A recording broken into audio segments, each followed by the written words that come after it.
So if we know about the sanctuary, let's see what you all remember, those of you that have been a part of this. See what we remember as the projector gets on there.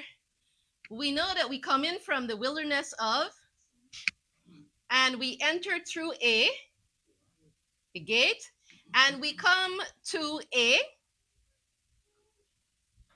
man. There's a man standing in this courtyard, and the man is called a priest.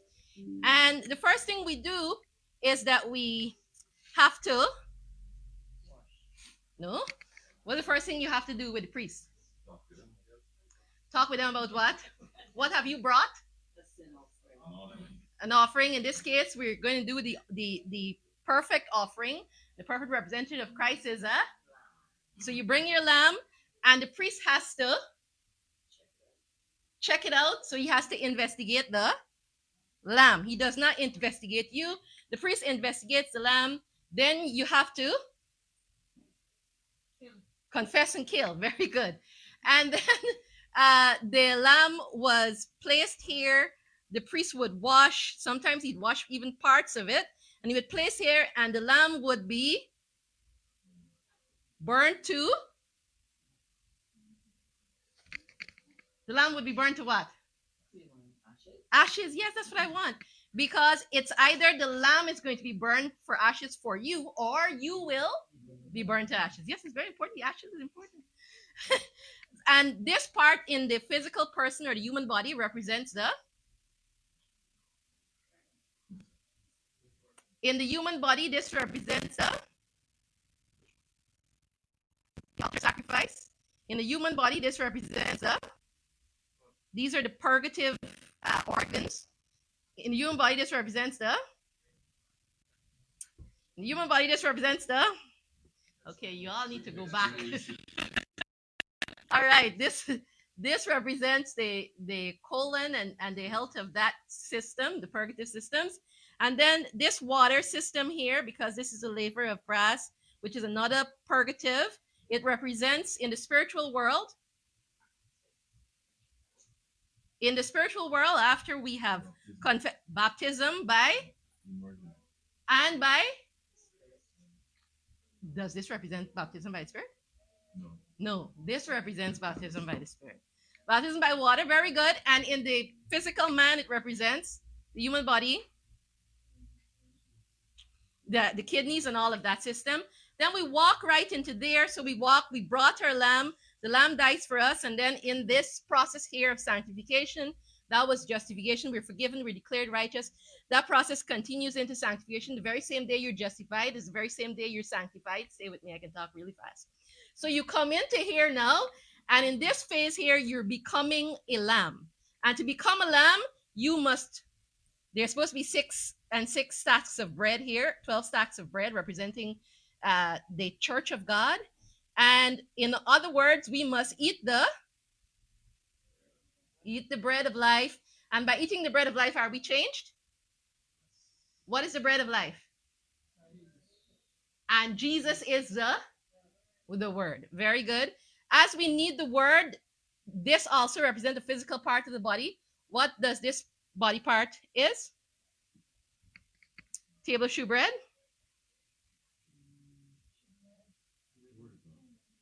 The body part. Table shoe bread. I mean, it's a giveaway. Stomach. Thank you very much. It's a giveaway. Your stomach is right here on your left side, and opposite the stomach is the liver, and the interhepatic tree looks just like a candelabrum, and the liver spiritually, the candlestick spiritually means that we must. So we eat the word of God, and then we must share the word of God. And who is responsible for that sharing? The Holy Spirit, yes. Very good. And then we come up here and we reach the altar of prayer, the incense altar, ever present. And this is the heart of the idea. And it represents what physical part? I mean, I just said it. The heart, which cannot be divided from The heart pumps a certain kind of blood to this system and this system to the lungs. Very good. The heart cannot be divided from the lungs. So this is the heart and lungs of the issue. And then we come up here, which is where we are. Permit me to take off the angel. And here we have the Ark of the Covenant, which was probably the most special box. So here you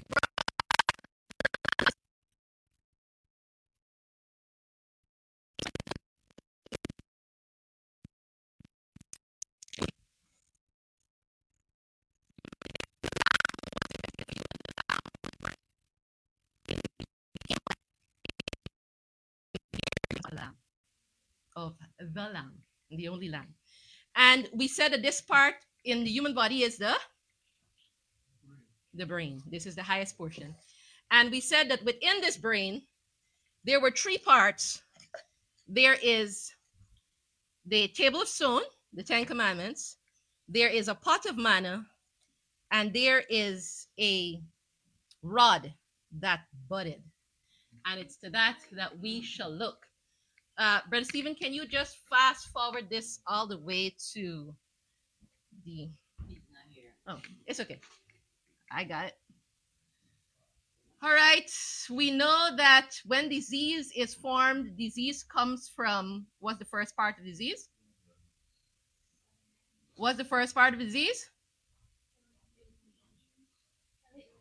Cellular dysfunction is the first part of disease. When cells go bad, the body tries to fix those cells, and it sets off a warning system, and that system is called? It's called pain, but pain is a symptom of inflammation. And when you have chronic inflammation, so if the inflammatory process does not indeed fix the cell, because the cell is continually being damaged, then the inflammatory response leads to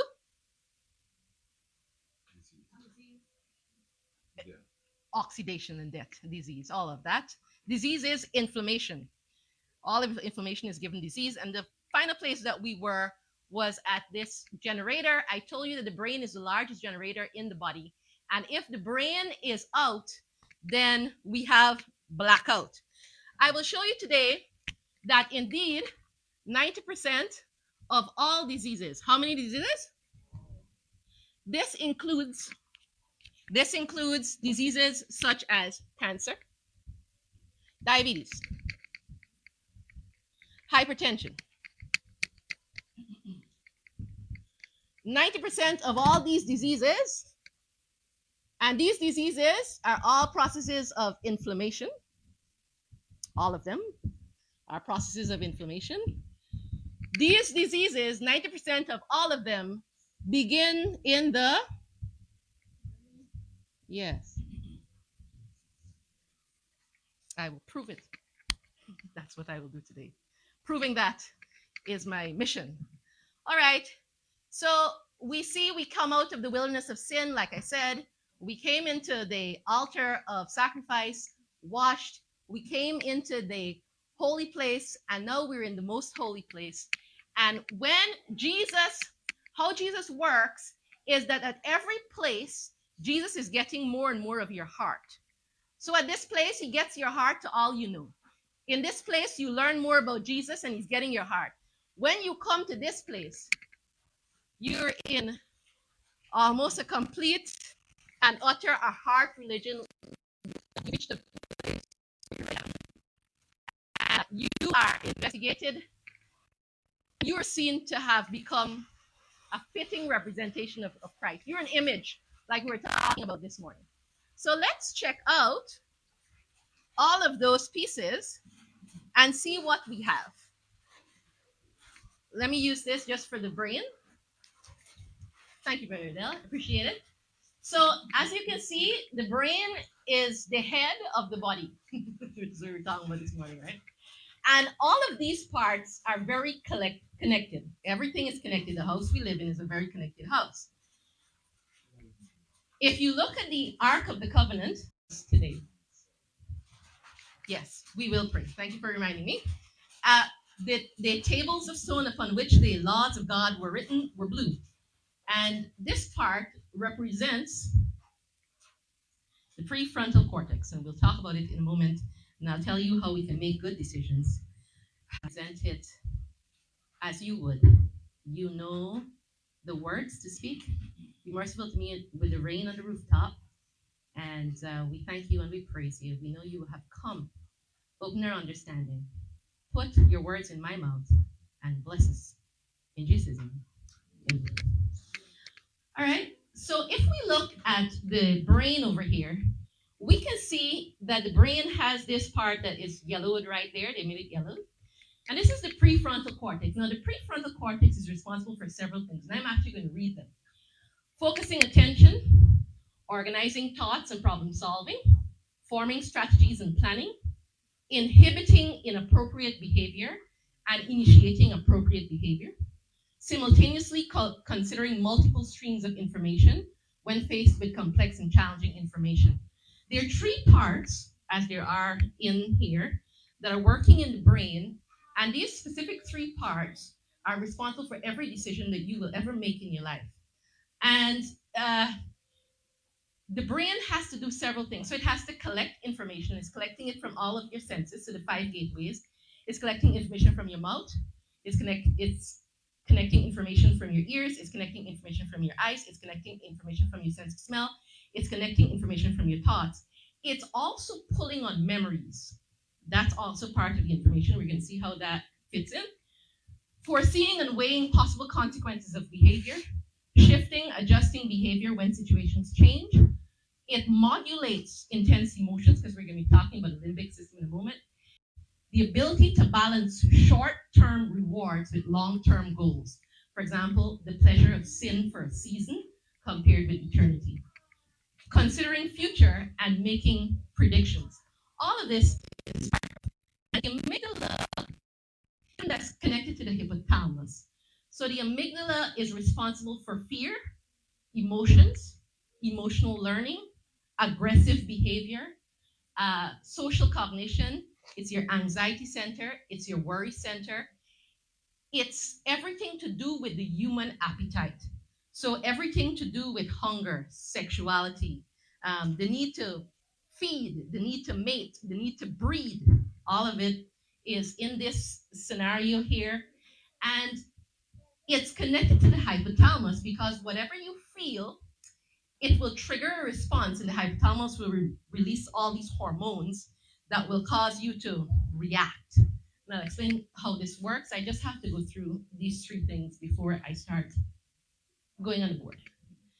The rod, Aaron's rod that budded, we have the hippocampus system, and the hippocampus system is particular. It converts short-term memory to long-term memory. It provides emotional context for experiences by associating emotions with very specific memories. This function helps distinguish between genuinely threatening situations and those that are merely, reactions to past threats, etc. And so it allows for an appropriate reaction of the amygdala. These three things work particularly together to bring you to decision making. All right, hold a moment. I want to carry that up to that. Going back to the brain. All right. So I'm going to give you some scenarios. So I'm going to go from the spiritual, and then I'm going to go back to the medical, because that's what all this is. So Susie is in the break room at work. Work is on break, and she's in the break room. And Shannon comes in to tell Susie a juicy piece of gossip about Danielle. Susie is there, and she knows Shannon already started talking, so she could hear bits and pieces of it. She has to make a decision. Does she stay, listen to the gossip, share the gossip? As Susie hears it, immediately there is a delightful kind of response. It's almost a juicy piece of gossip. It's almost salivating as she hears a few of the words about Danielle and what he did and what somebody else did. And she wants to have a certain desire to fit in to the group of women that are talking over there about Danielle, including Shannon. And she really, it's there. So So her amygdala gets her excited and makes her want to do it. She has a desire to gossip. The hippocampus brings back a memory that said that Danielle last week didn't treat her nicely when she went to get her tea. He used out all of the sugar and he knew that she especially liked sugar in her tea. And that adds to the temptation now because she says, I can really get him back if I listen and then I go and tell so and so and so because she knows more about Danielle. So once these thoughts are coming to her, she's thinking about it. In comes the prefrontal cortex. By the way, this all is happening within seconds.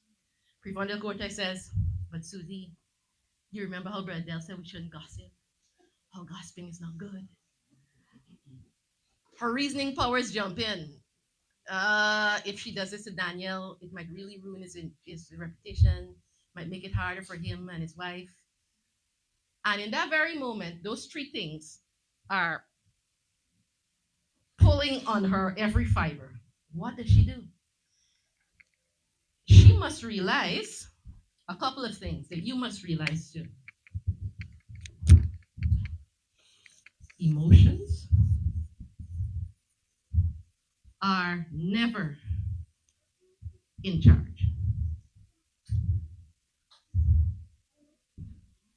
She has to realize this, and this is very difficult to realize because we want to follow our heart. We want to give in to the sweet sense of reward. Now, Susie can choose either way. I don't know. I'm sure all of you have been Susie's a couple of times. What did you choose? I don't know.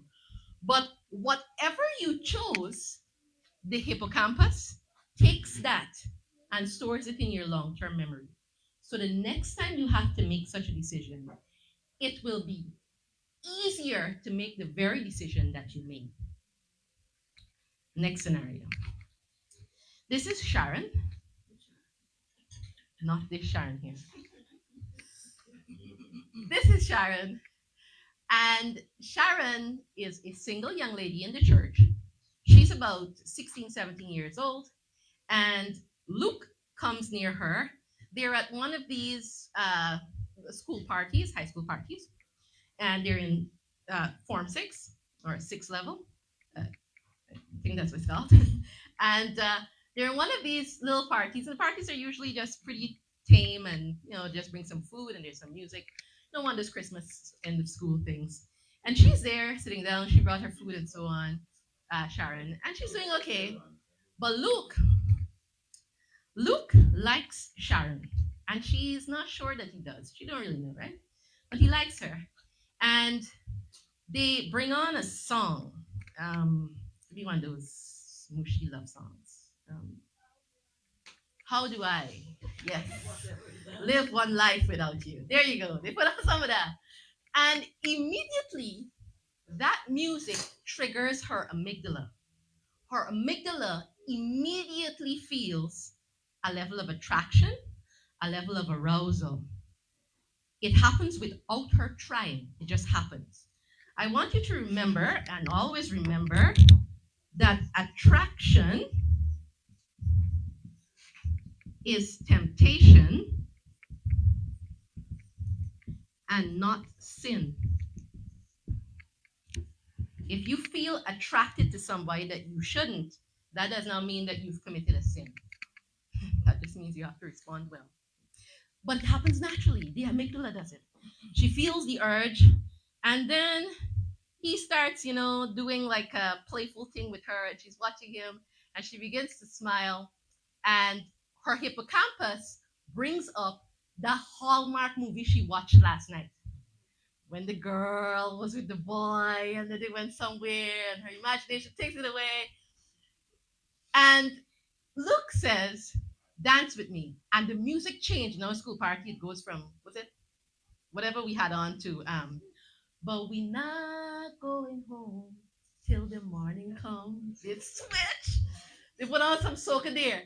Those beats are worse because the amygdala reacts with those beats with strong desire in the genitalia area.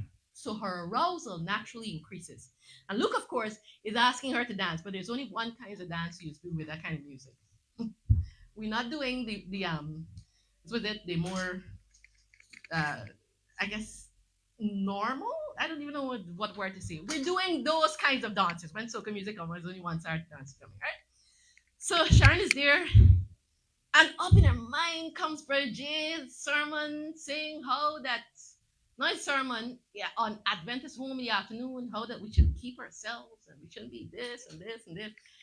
And the hippocampus is bringing back that memory of the sermon and the actual words that she picked up in the afternoon.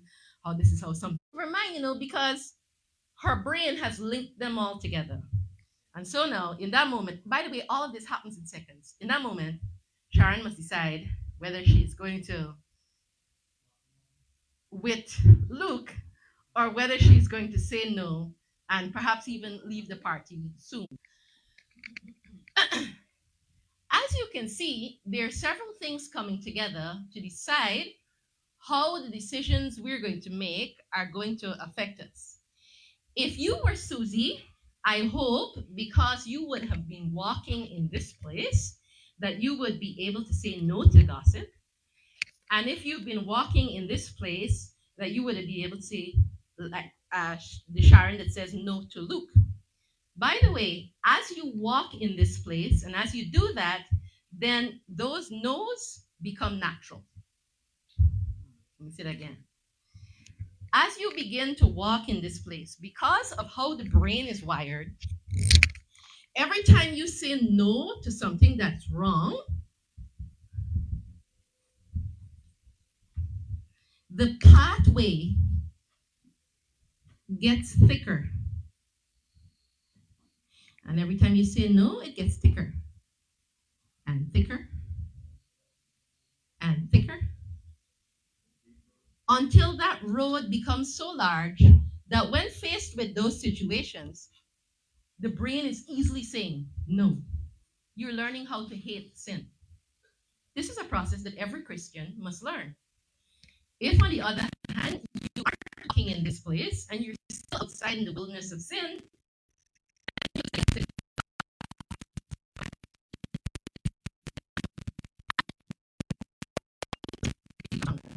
and you're learning how to love sin more. And this is a circumstance that all of you will have to choose. Now, notice that how the brain works is that it's very interested in the avenues of sin or the avenues of data collection. I shouldn't call them sin because it just in the avenues of data collection. So what your eyes see, especially movies, video games, even sports, what your ears hear, especially music. But it could also be other things like fights that you've seen or sermons that you've heard, as you can see. All of these things affect how your brain will react. And that's up to you guys. Now, we move from that in a moment. And we're going back to the fact that 9% of all disease begins in the brain. So if we look at somebody that has a stroke, immediately they suffer damage to the amygdala.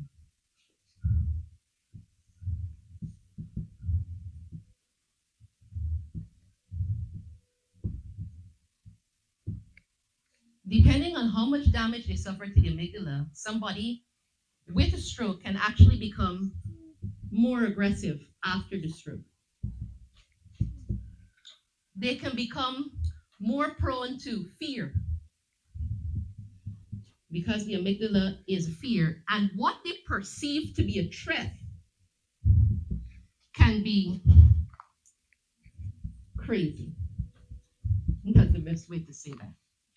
By the way, this happened to James White. When he had a stroke, he had two, and it actually affected his character. this is actually quite common. So strokes of themselves or trauma or being beaten in the head can cause damage to the amygdala that actually changes your character just overnight, really fast. If you have damage to the hippocampus,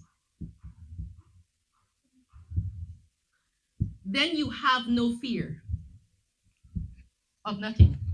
Experiments were carried out to show that if you remove the hippocampus, people have no fear of nothing.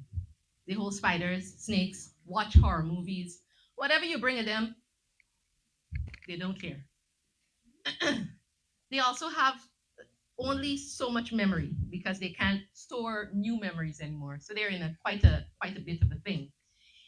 If this happens to this and this happens to this, your frontal lobe cannot make proper decisions because this and this informs its decision.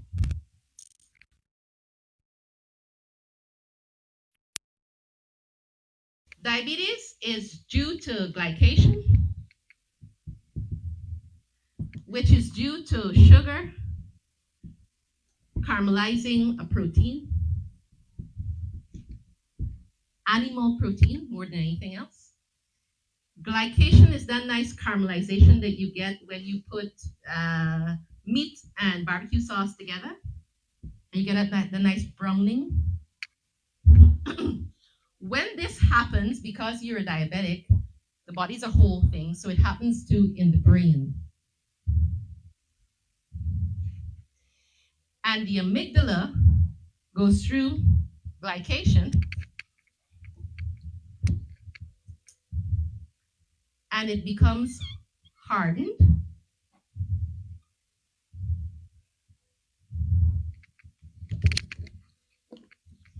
There is a axis from the amygdala and brain to the liver to help with sugar balance.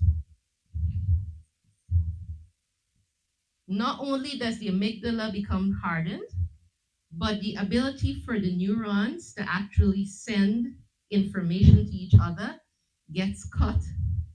Not only that, but some interesting looking amyloid proteins start building up within the brain, plaques, so that the amygdala is hijacked. That's what it's called in science. And the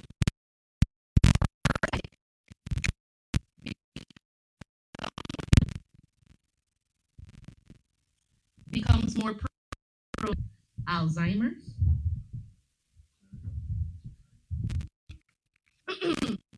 And becomes more prone to dementia and every other thing you can think to go wrong with the brain. All right?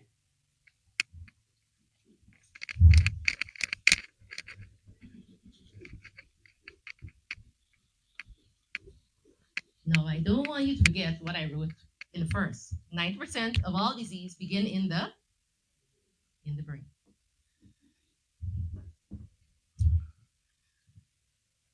I'm trying to name a girl, Lizzie.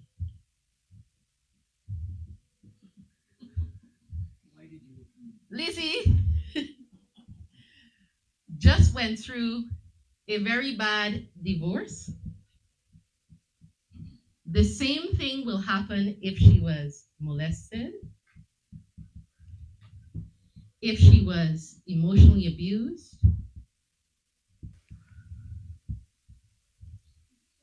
if she was betrayed by a friend. It doesn't really matter what the trauma was. Lizzie reacts by her amygdala seeing this and everything it brings. So the physical aspects or the loss of sexuality and touch,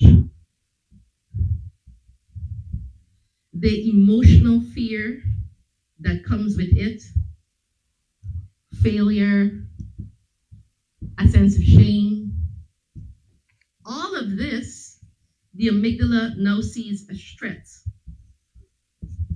to Lizzie, and Lizzie's amygdala goes into a heightened state of stress. Let me write stress because that's the easiest way for you all to understand that. When this happens and this becomes chronic, guess what the amygdala causes to happen? The frontal cortex shrinks. You remember how important that was, right? It gets smaller. The hippocampus shrinks so that memories now become foggy. And in fact, things related to the said trauma can become lies that weren't reality because her hippocampus is muddled.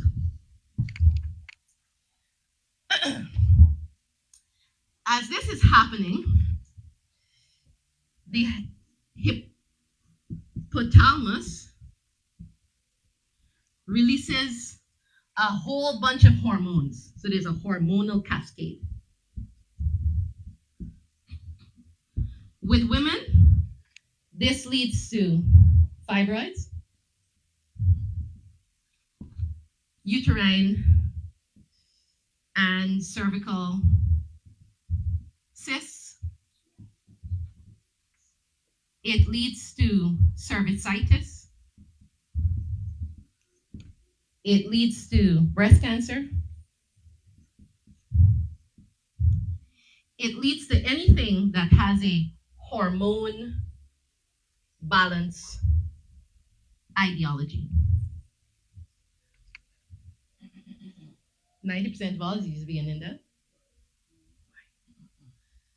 If we change this up, and instead of Lizzie being divorced, as I found with one man, let's change his name to Henry. Henry is 14, and his father leaves him and his mother.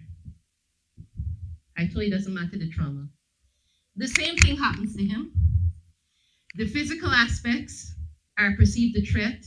The emotional fear of being a failure as a son, of thinking it's my fault, the guilt, the anxiety of the situation, leads many a boy to get autoimmune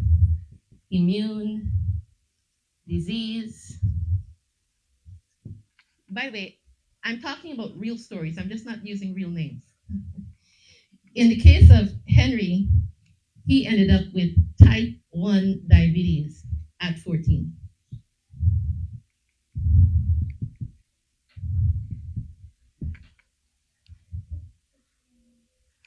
Interesting.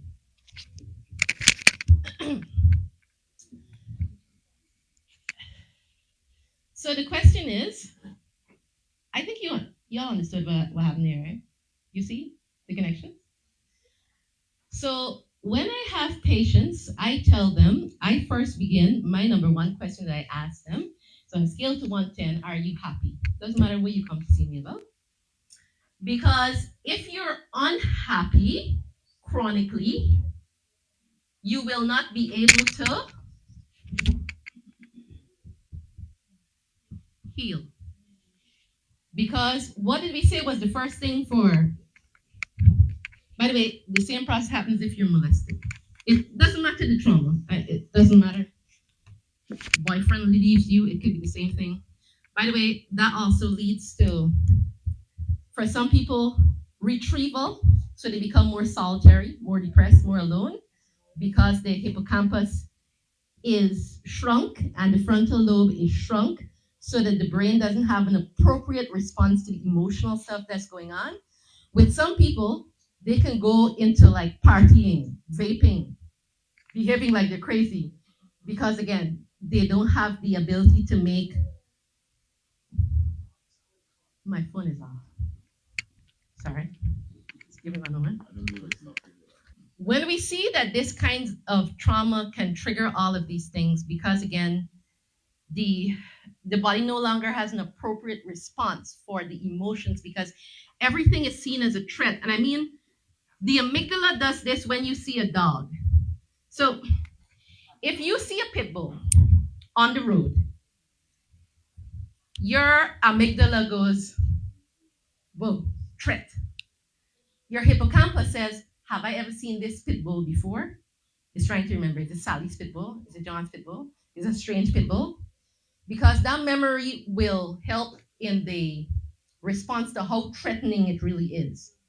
And then your prefrontal lobe will say, if I remain calm, dogs do not run behind people that are not running. That's a true fact. Dogs do not run behind people that are not running. Do not run if you see the pit bull.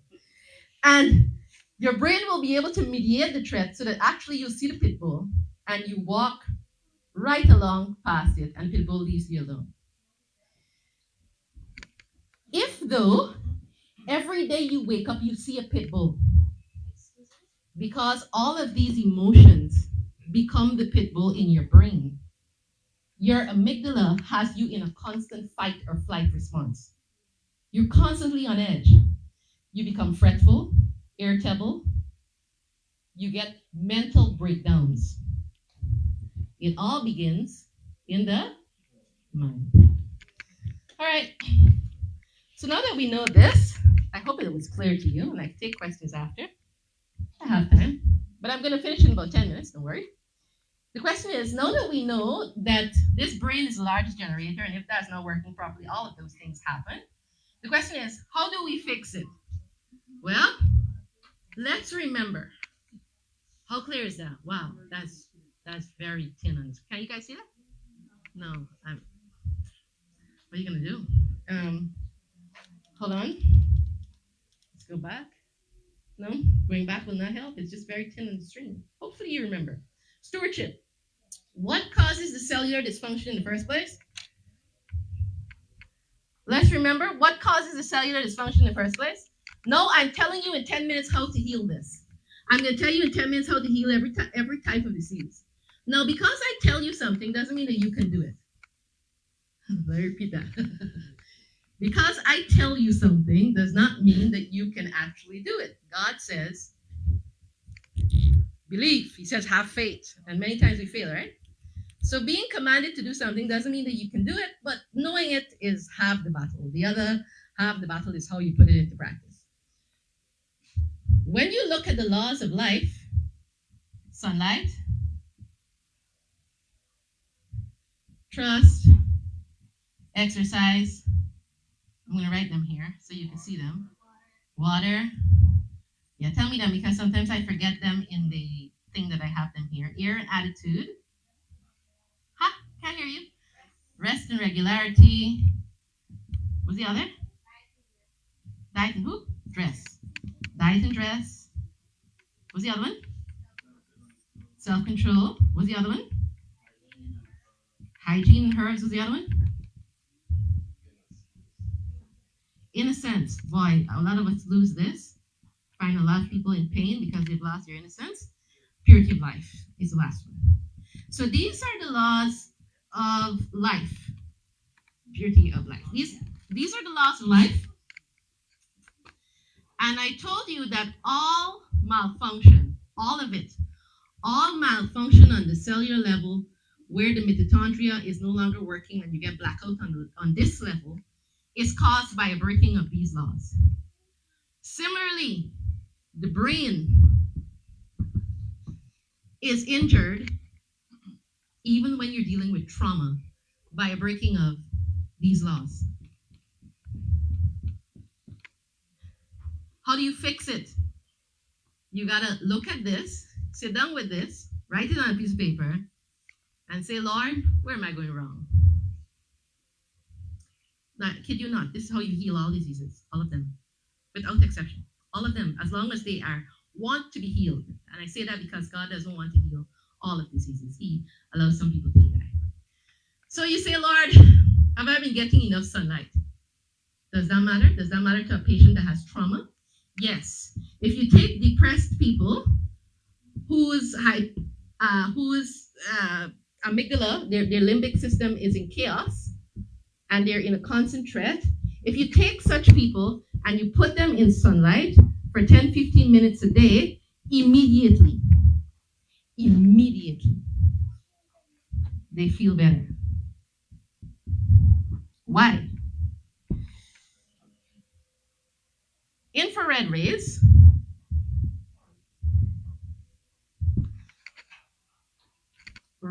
not reds, will pass through my head at least 3 centimeters. It'll pass through my head here, here, here, everywhere the sun has hit me. And because your brain is neuroplastic, that means it has the ability to heal. The sunshine passes at least 3 centimeters into my brain, into my amygdala, and it begins to heal it at the cellular level. Sunlight does that. There you go, Lord, how's my trust? You know, have I been faithful? Or am I praying in faith, but waiting in doubt? You know how we do that, right? Have I been moving? Everything moves on the planet, even the trees. How much water have I been drinking? Have I been having a bath? Patients that are bedridden,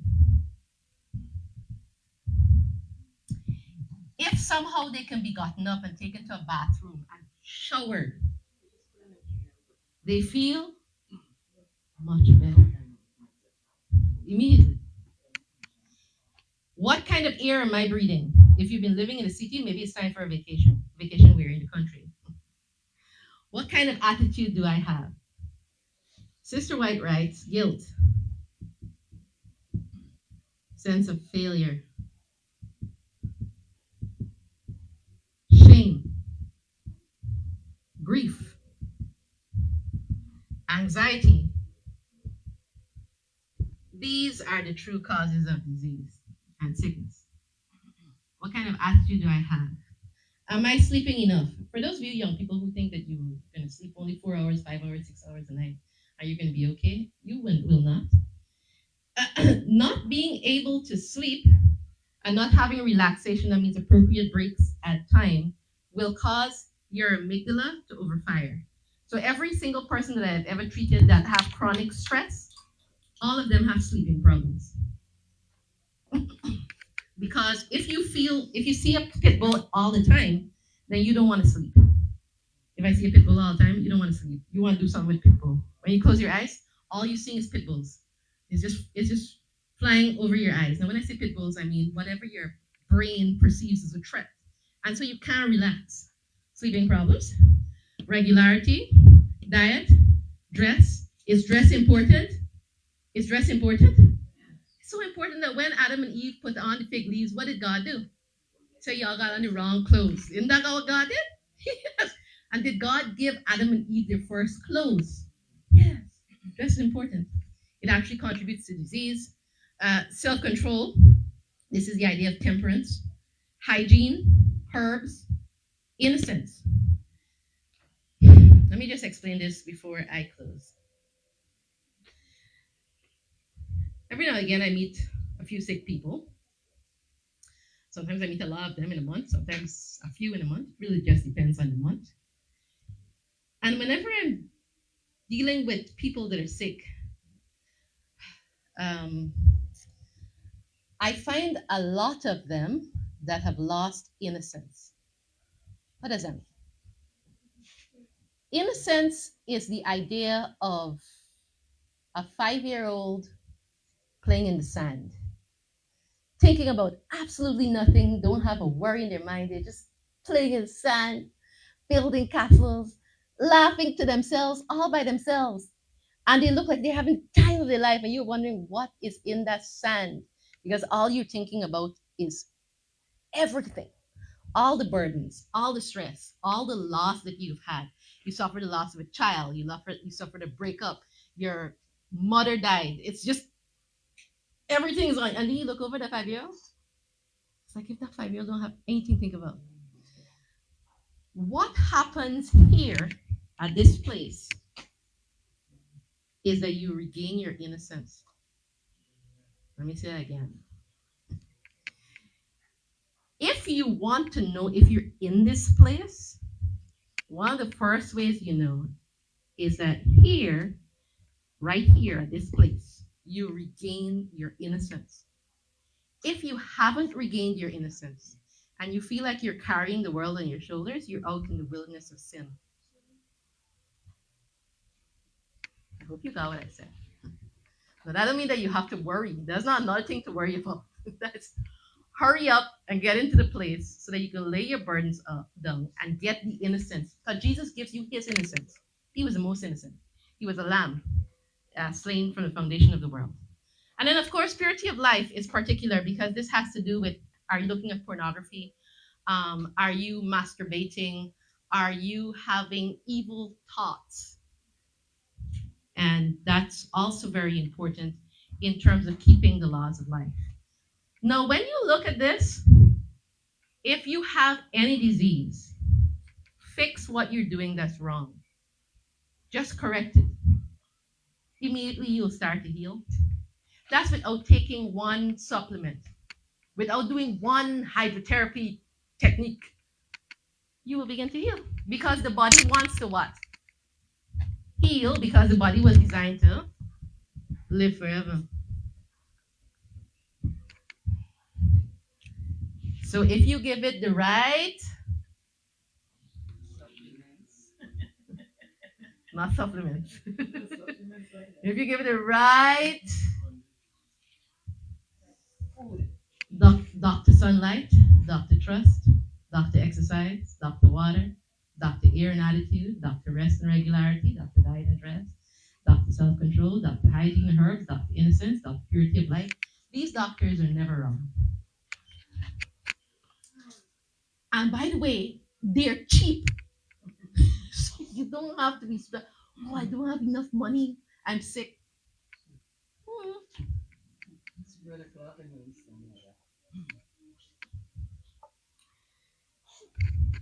Health is within reach of us all.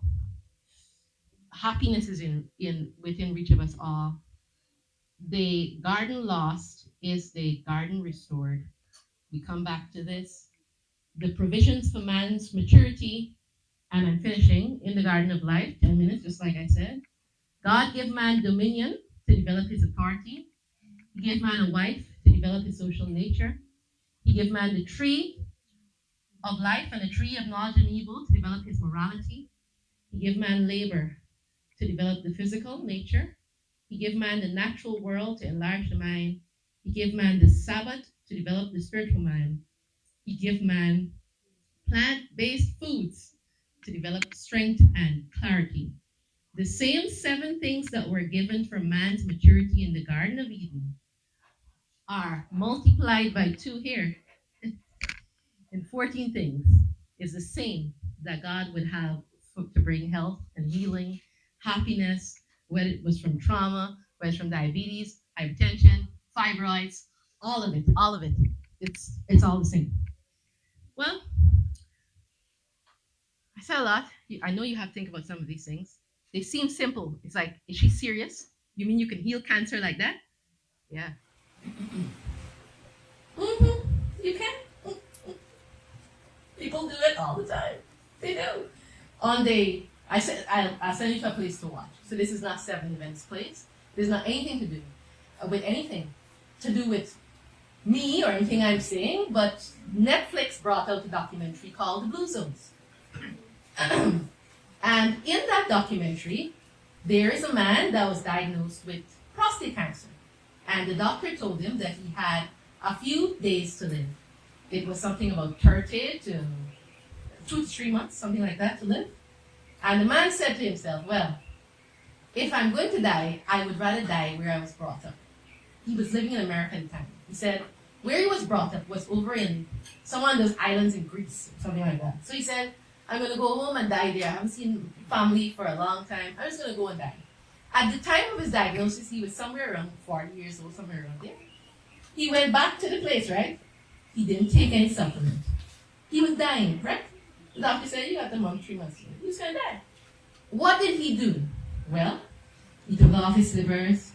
he went into garden because his family grew wine, they grew grapes. So he went to help them with the grapes. He had his family around him. He was out in the sunlight because he's helping with grapes. He drank more water. He ate. He wasn't eating a plant-based diet. He was just eating the normal diet of the people. But it was fresh, right from the ground. It wasn't supermarket food. He was happy at the time that they did the documentary and they were interviewing him because he has all of his labs. See?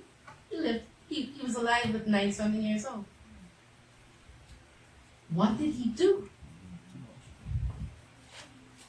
He came to this as far as he knew. We know much more. We actually know much more. What did he do?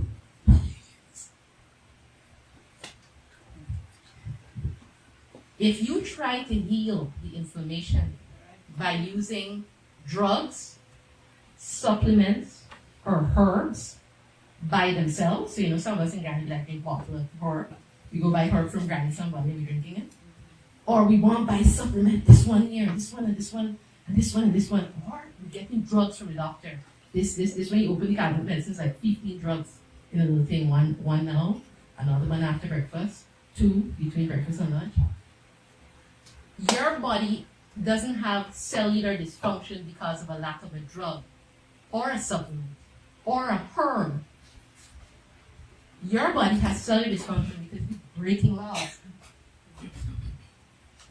The laws came from the owner of the body. The owner of the body says, follow the laws, you'll be well. Yes. Pretty simple. Anyway, if you have any questions, you can ask them. You can ask them privately if you have some. We have to deal with all of these matters, traumas and everything else. And like I said, I've told you what to do, but if you don't know how to do it, then find somebody that can help you through it so that you can figure out the path. Because some of us, we're over here, we can see the path. We know that it's a good path. We can see people on the path and they appear healthy and happy. But we don't know exactly how to get there. Well, in that case, God has given you people, friends, ask them so that they might help you. I don't have a song, Brother Stephen. I have none. Oh, praise the Lord. We can sing a song and then we can pray and go on a merry ways.